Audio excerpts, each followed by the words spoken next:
India continued to reel under an intense heat wave on May 22nd with 97 of the world's 100 hottest cities located in the country. According to AQI.in data recorded around 2:50 pm, Odisha's Balangir emerged as the hottest city at 48 degrees Celsius. Bihar's Sasaram also touched 48 degrees, while Varanasi recorded 47 degrees Celsius.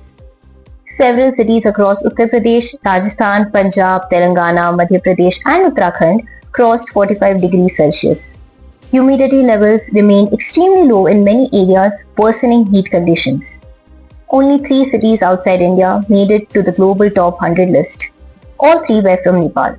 The state governments have advised people to avoid stepping outdoors between 11 am and 4 pm as temperatures continue to rise. The India Meteorological Department has predicted severe heat wave conditions across Delhi and several northern states till May 27th.